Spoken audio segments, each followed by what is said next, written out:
Bismillahirrahmanirrahim. Assalamualaikum warahmatullahi wabarakatuh.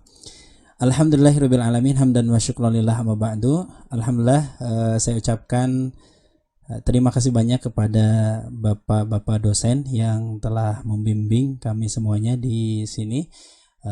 Izinkan saya untuk mempresentasikan sedikit terkait dengan terjemahan halaman 30 dan 34 dalam kitab Fusulun fi Usulit Tafsir. Dan saya mendapatkan bagian tafsir Al-Quran dengan perkataan sahabat atau tafsir sahabat, begitu ya. Dan juga salam sayang kepada seluruh sahabat-sahabat di IAT 2019. Semoga tetap sehat dan semangat insya Allah ya. Baik, langsung saja saya akan memulainya. Ya, kenapa para sahabat ini menjadi rujukan ya para ulama di dalam menafsirkan Al-Quran? Karena para sahabat memiliki porsi yang sangat luar biasa di dalam menakar ajaran Islam. Kenapa? Karena mereka adalah orang-orang yang bertemu langsung dengan Rasulullah Shallallahu Alaihi Wasallam. Ya, bahkan membersamai di setiap kehidupan Rasulullah, mereka lah para sahabat. Ya, oleh karenanya kita tidak bisa menghilangkan ya penafsiran-penafsiran Al-Quran itu dari perkataan-perkataan para sahabat. Baik, selanjutnya sebabnya ini ya, tadi sudah saya ungkapkan sedikit, tapi kita coba lihat di dalam kitab ini disebutkan kenapa kita harus merujuk kepada perkataan para sahabat. Yang pertama adalah mereka menyaksikan secara langsung turunnya Al-Quran dan mengetahui persis ya kondisi atau keadaan dan kondisi saat Al-Quran itu turun. Yang kedua, mereka menguasai bahasa Arab, yang mana notabene Al-Quran itu berbahasa Arab. Yang ketiganya, mereka mengetahui kondisi siapa yang menjadi objek yang diturunkannya. Kemudian selamatnya tujuan hidup mereka, artinya keinginan duniawi mereka itu sedikit saja lah ya. Artinya kepentingan mereka di dalam menafsirkan Al-Quran itu ya buat apa? Ya, kecuali untuk memahamkan umat kepada Al-Quran itu sendiri. Artinya tidak ada boleh jadi ya di antara para sahabat itu tidak ada niatan-niatan tertentu yang boleh jadi hari ini kita temukan di beberapa orang di dalam menafsirkan Al-Quran. Dan yang terakhirnya adalah baiknya pemahaman mereka. Baik, selanjutnya referensi sahabat di dalam penafsiran itu ada 5 di dalam menurut buku ini. Yang pertama adalah Al-Quranul Karim, As-Sunnah An-Nabawiyah, yang ketiganya bahasa Arab, yang keempatnya Ahlul Kitab, dan yang kelimanya pemahaman dan ijtihad. Baik, lanjut saja ya. Yang pertama adalah Al-Quranul Karim. Sebagaimana kita ketahui bahwa Al-Quran itu bisa juga yufasiru ba'du gitu ya. Artinya setiap ayat-ayat Al-Quran itu menafsirkan antara satu dengan yang lainnya, begitu ya. Begitu juga sahabat mengambil itu sebagai ijtihad mereka ketika menafsirkan satu ayat ya, mencari ayat yang lain yang kemudian bisa menjelaskan tentang ayat tersebut. Contohnya adalah tafsirannya Ali ya. Ini Ali radhiyallahu anhu, beliau berkata as-saqful marfu di dalam ayat kelima surah At-Tur itu adalah langit gitu ya. Kata beliau wasaqfil marfu itu adalah langit. Kenapa? Karena menyandarkan kepada ayat 32 surah Al-Anbiya. Di sana disebutkan waja'alnas samaa saqfan mahfudha, dan kami menjadikan as-sama langit saqfan mahfudha, yaitu atap yang terpelihara. Artinya ayat inilah yang menjadi sandaran untuk mengartikan wasaqfu itu atau as-saqful marfu. Contoh yang lain adalah Umar bin Khattab radhiyallahu anhu. Beliau menafsirkan firman Allah wa idzan nufusu zuwijat, itu artinya, atau di surat At-Takwir ayat ke-7 itu artinya adalah dua orang laki-laki yang mengerjakan suatu amal, kemudian mereka berdua masuk surga karena amal tersebut ya. Nah, jadi disebutkan an-nufusu zuwijat itu roh-roh yang dipertemukan dengan, di sini disebutkan, kalau saya ambil ini terjemahnya Depag ya. Terjemah Depag itu diartikan dan apabila roh-roh dipertemukan dengan tubuhnya. Tapi Umar menyebutkan dua orang, artinya nufus itu bukan hanya bukan roh, tetapi ya jiwa seseorang yang A dengan jiwa seseorang yang B begitu ya. Kenapa? Karena kata Umar ini menyandarkan kepada surah As-Saffat ayat ke-22 ya. Uhsyurul ladzina zalamu wa azwajahum wa ma kanu ya'budun.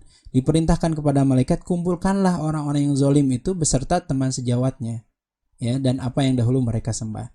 Nah, artinya Umar berkata demikian juga perumpamaan mereka, perumpamaan orang ini ya. Ya artinya wan nufus idzan nufus zuwijat itu artinya adalah dua orang yang mengerjakan dua amal kebaikan kemudian mereka dipertemukan nanti di dalam surga. Yang berikutnya adalah as-sunnah an-nabawiyah ya. Sunnah an-nabawiyah ini disebutkan dalam kitab ini disebutkan ada 3. Kadang-kadang mereka meriwayatkan sebagian apa yang sampai kepada mereka. Yang kedua, kadang-kadang mereka mendengarkan tafsiran Nabi terhadap Al-Quran. Dan yang ketiganya adalah kadang-kadang mereka menyebutkan tafsirnya tanpa bersandar kepada Rasulullah Shallallahu Alaihi Wasallam, begitu ya. Kalau yang 2 pertama itu memang Rasulullah Shallallahu Alaihi Wasallam menafsirkan sendiri terhadap Al-Quran. Ini yang kedua ya. Yang pertamanya itu mereka mencari riwayat-riwayat yang berkesesuaian dengan ayat yang akan ditafsirkan ya. Artinya antara satu yang ini dengan yang ini sedikit berbeda ya. Tapi yang ketiga ini kadang-kadang mereka bersandar kepada Rasul, tetapi artinya tidak menyandarkan kepada Rasul, tetapi perkataannya hampir mirip seperti apa yang disebutkan oleh Rasul. Contohnya adalah Ibnu Abbas ketika menafsirkan yauma taqulu li jahannam halim talati wa taqulu hal mim mazid ya, ingatlah pada hari ketika kami bertanya kepada Jahannam. Ini surah Qaf ayat ke-30, apakah kamu sudah penuh? Ia menjawab, masih adakah tambahan hal mim mazid begitu ya. Kemudian Ibnu Abbas menyebutkannya, maka diletakkan kaki Allah ya, seraya berkata neraka itu saat diletakkan kaki di atasnya, cukup ya, cukup ya gitu. Nah, kalau kita lihat di dalam bukunya ini kodin gitu ya. Kodin.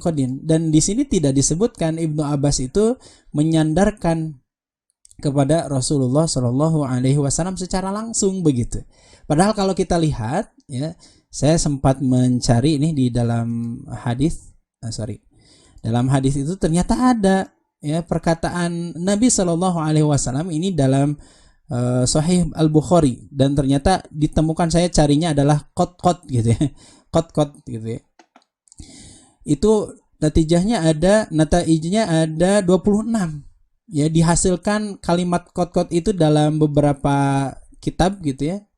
Saya sebutkan ini kitab-kitabnya yang saya cari ya, Mutunul Hadis. Di sana ternyata ada Allah menyebutkan atau Rasulullah SAW menyebutkan kalimat yang hampir mirip dengan Ibnu Abbas. Tetapi Ibnu Abbas tidak menyandarkan kepada Rasulullah SAW, begitu ya. Nah, ini kalimatnya ya.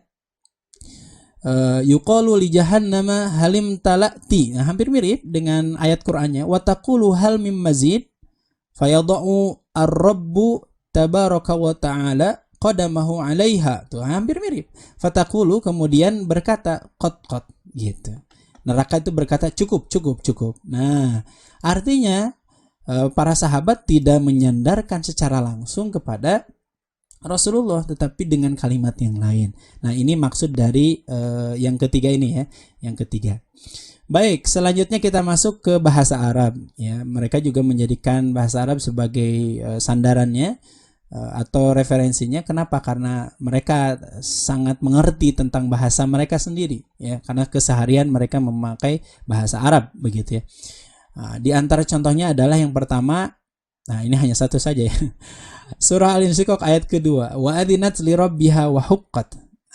Disebutkan Ibnu Abbas berkata wa adzinat itu artinya sami'at li rabbiha, mendengar kepada Tuhannya. Nah, begitu ya, ini contoh untuk bahasa Arab. Kemudian yang keempatnya adalah ahlul kitab. Ya, sahabat menjadikan riwayat-riwayat ahlul kitab sebagai referensi tafsir mereka, dan mereka meriwayatkannya dalam tafsir meski tak harus diterima sepenuhnya riwayat-riwayat itu begitu ya. Contohnya ini adalah perkataan Ibnu Abbas kepada Abu Al-Jaldi begitu. Ini adalah seorang ahlul kitab tetapi dia sudah masuk Islam. Kemudian Ibnu Abbas bertanyanya adalah Apa itu ar-ra'du itu? Maksud ar-ra'du itu apa? Maka Abu Al-Jaldi itu menjawab ar-rih. Ar-ra'du huwa ar-rih. Begitu artinya angin. Baik, itu ahlul kitab. Selanjutnya pemahaman dan ijtihad. Ini yang kelima. Kadang juga mereka mengerahkan pikirannya untuk memahami Al-Quran dan membuat kesimpulan dengan itu. Namun, di sini disebutkan kemampuan mereka, para sahabat ya, dalam menafsirkan itu tidak merata. Sebagian mereka ada yang memiliki kemampuan melebihi kapasitas atau melebihi yang lainnya. Sebagian lagi tidak memiliki hal tersebut. Sehingga diperlukan ijtihad untuk mendapatkan penafsiran yang tepat begitu. Tetapi ingat, penafsiran mereka atau ijtihad mereka itu dibangun atas ilmu. Mereka tidak akan berkata tentang Al-Quran atas dasar akal mereka tanpa disertai dengan ilmu. Oleh karena itu mereka mengurai sesuatu yang dirasa sulit oleh orang lain dalam memahaminya, maka mereka buat jelas perkara yang sulit tersebut. Contoh nih ya. Ini contohnya adalah surah An-Nazi'at ayat 27 sampai 30. Yaitu diriwayatkan oleh Imam Al-Bukhari tentang pertanyaan yang sulit kepada Ibnu Abbas, yaitu tentang penciptaan bumi dan langit. Jadi mungkin ya, pertanyaan saya belum lihat secara langsung ini bagaimana hadisnya. Mungkin yang ditanyakan itu langit dulu atau bumi dulu yang diciptakan oleh Allah Subhanahu wa taala, begitu. Ya, kalau kita lihat surah An-Nazi'at ayat 27 sampai 30 ini disebutkan antum asyaddu khalqan amis sama banaha, terus ke sini wal arda ba'da dzalika dahaha, gitu. Apakah kamu yang lebih hebat dalam penciptaannya ataukah langit yang telah dibangunnya, gitu. Kemudian nanti di ayat berikutnya, ayat ke-30-nya itu adalah dan setelah itu bumi dia hamparkan. Artinya seakan-akan ayat-ayat ini mengisyaratkan kepada kita bahwa Allah menciptakan langit baru bumi, gitu. Artinya sebelum bumi itu langit dulu, begitu. Kalau lihat ayat ini saja begitu kesimpulannya. Tetapi kalau kita lihat ayat yang lain, surah Fussilat ayat 9 sampai ayat 11. Di sini disebutkannya itu qul a innakum latakfuruna billadzi khalaqal arda fi yaumaini. Terus ke sini nanti ada tsummastawa ilas sama. Yang pertama ada khalaqal arda fi yaumaini, kemudian di sini tsummastawa ilas sama. Artinya Allah menciptakan terlebih dahulu bumi 2 hari dan selanjutnya tsummastawa ilas sama, kemudian menyempurnakan penciptaannya kepada langit, gitu. Nah, di dalam ayat ini ya, kalau kita hanya melihat ayat ini saja maka terlintas di dalam pikiran kita bahwa Allah menciptakan bumi dulu baru langit. Artinya bumi sebelum langit, gitu. Nah, ini kontradiksi sekali sebenarnya kalau kita lihat begitu ya. Maka di sini juga disebutkan di kitab ini pertanyaan yang sulit yang diutarakan kepada Ibnu Abbas, begitu. Dua ayat ini seakan-akan berkontradiksi. Tetapi bukan Ibnu Abbas namanya kalau beliau tidak pintar ya, tidak cerdas. Maka Ibnu Abbas berkata seperti ini. Yang pertama diciptakan itu adalah bumi dalam 2 hari sesuai dengan surah Fussilat tadi. Kemudian Allah menyempurnakan penciptaannya kepada langit, sama 2 hari juga sesisanya, begitu ya. Nah, kemudian gimana dengan ayat yang ke-27 sampai 30 surah An-Nazi'at tadi? Ya, maka kata beliau kemudian bumi dihamparkan, ya. Artinya bumi dulu diciptakan, setelah bumi diciptakan langit 2 hari, setelah itu 2 hari kemudian bumi dihamparkan. Untuk apa? Untuk Allah keluarkan air, rerumputan. Allah juga menciptakan gunung, unta, bukit dan apa yang ada di keduanya selama 2 hari, gitu. Artinya tidak ada kontradiksi di sini, tetapi memang perlu adanya pemahaman atau ilmu yang sangat luar biasa, dan pemahaman Ibnu Abbas itu sangat hebat, luar biasa, begitu ya. Nah, ini menurut saya memang ijtihad para sahabat itu tidak bisa kita hilangkan ya. Ketika mereka berijtihad itu luar biasa dengan ilmunya. Ya, baik, itu dia yang 5 hal yang menjadi referensi para sahabat, dan berikutnya adalah hukum tafsir sahabat. Yang pertama ya, langsung saja, yang pertama adalah ulama atau hukumnya marfu jika di dalamnya terdapat sebab-sebab turun kabar hal-hal gaib, dan hukum ini dapat diterima apabila kedudukan hadisnya sahih gitu ya. Artinya ketika para sahabat mengambil hadis-hadis sahih di dalam, atau misalnya gimana ya, sahabat kan tak tahu ya itu apakah hadis sahih atau tidak, pasti sahih. Kenapa? Karena sahabat yang bertemu secara langsung ya. Saya kurang begitu paham maksudnya ini ya. Tetapi intinya bisa diterima lah ya, bisa diterima ketika kita melihat bahwa itu hadisnya ternyata sahih. Berarti seakan-akan ya kita bisa mematahkan pendapat para sahabat tentang satu ayat ya, karena dipandang sahabat menyebutkan satu hadis yang tidak sahih. Allah alam bisawab untuk yang pertama ini ya. Oke, langsung aja yang kedua ya. Yang kedua, sahabat yang menggunakan kemampuan bahasa mereka dalam penafsiran Al-Quran, maka hukum tafsirnya diterima. Artinya mereka menguasai bahasa. Kenapa? Karena mereka menguasai bahasa Arab, sementara Al-Quran turun dengan bahasa mereka. Maka wajar jika mereka lebih memahami bahasanya dibandingkan selainnya. Yang ketiganya, sahabat mengembalikan penafsirannya kepada para ahli kitab, maka hukumnya termasuk Israiliyat. Gimana hukum Israiliyat? Boleh nanti ditanyakan kembali kepada Syekh Syahid ya, Syekh Said yang dulu pernah membahas tentang Israiliyat di Ulumul Quran 1. Yang keempat adalah sebagian sahabat berijtihad dalam menafsirkan Al-Quran. Ini nih rinciannya. Yang pertama, jika mereka saling bersepakat tentang ijtihad itu, maka bisa menjadi hujjah. Tapi kalau misalnya mereka berselisih tentang satu ijtihad, tentang ijtihadnya masing-masing begitu ya, maka nanti ijtihad sahabat A, sahabat B itu ditarjih ya. Perkataan mereka nanti yang diambil adalah yang paling marjuh ya. Bagaimana cara mentarjih? Insyaallah nanti ada bab khusus kalau tidak salah di kelompok 13 atau 14 ya. Silahkan nanti ditanyakan saja. Dan yang terakhir, hanya menganggap salah satu dari antara para sahabat, artinya ada sahabat-sahabat yang sudah terkenal ahlul Quran begitu ya. Di sini disebutkannya adalah Ali bin Abi Thalib, Ibnu Mas'ud dan Ibnu Abbas radhiyallahu anhu. Dan mereka inilah yang kemudian kalau berkata ya biasanya bisa menjadi hujjah begitu ya.